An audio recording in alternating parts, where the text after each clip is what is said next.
Hello. Um, hmm. Belongs to John, my brother. Sometimes he was so alone. He was institutionalized, locked up, and we were apart from each other for 45 years. And at times he was so lonesome. All he had, he is Down syndrome. He's treated awfully. And sometimes the only companion he had, little stuffed toys. There's lots of them around. Now that came out in 2007, it's about 7 years ago. And he's recovered and he's doing well. Lives a very nice life now. And so he doesn't have so many these stuffed toys because he's he's free, and as a man he's 2 years older than I am.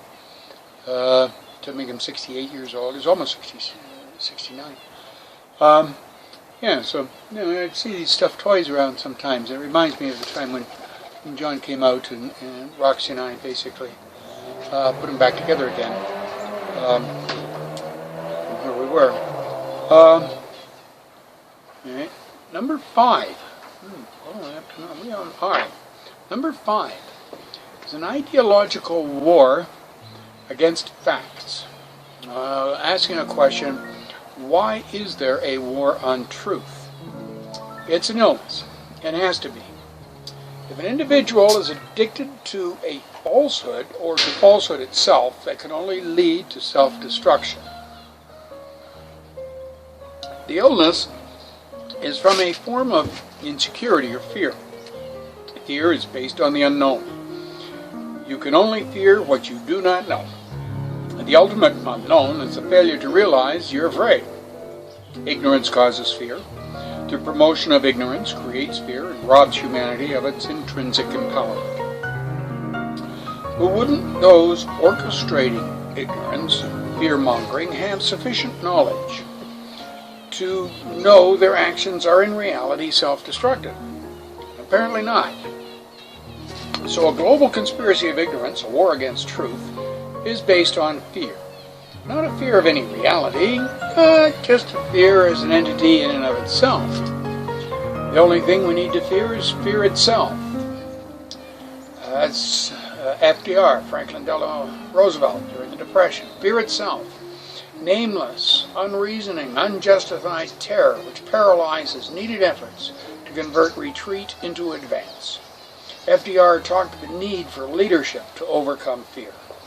A seed is needed, the injection of a seed crystal to cauterize and embolden humanity.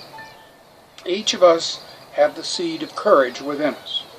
This reminds me of a scenario which Roxy and I have come up with. You have a classroom of people and in walks a tiger. The entire room freezes and the tiger can take whoever it likes. On the other hand, if someone says all stand or stand up and tells all to do so, the tiger would be petrified and would run. So in this way, the world is in darkness. Strike a match and it will follow you anywhere. In a crisis, any leader will do.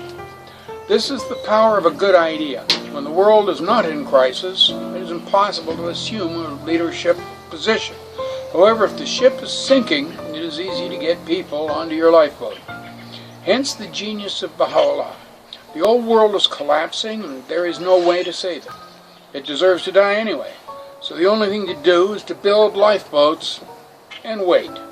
The truth, the universe will always prevail. All it has to do is wait. The manifestation of goodness will only differ in form rather than content, depending on when it is allowed to appear or is accepted. If it is accepted, it will eventually be made manifest. It will just not have a human form. So, if the eternal is to prevail in human form, then virtue must be accepted by humanity. The virtue is eternal. The human form is transitory. The acceptance of virtue is an act that enhances the human form and alters forever the components of that form. The basic components are the parameters describing the space forming the form itself. This space then has an increased potential to not only form matter, but the virtue which that matter can manifest. So we're in a universe which is dripping with the potential of goodness or virtue. This can only be denoted as the love of God. This love is the potential out of which the entire universe was created. Even though our physical laws arise from our finite understanding, at least we can get a grip on it and have some understanding that is viable. The potential, this love of God as a creative, driving potential throughout the universe, has created self-aware and cognizant beings. However, these beings are transitory, so this has to be seen as a two-way interaction. Not only does our experience with the surrounding environment affect and change us, so we, by our actions, affect the surrounding environment. But are we affecting things on an atomic scale that will have any eternal effect? We are affecting empty space. In some way, the quality of this potential to do good.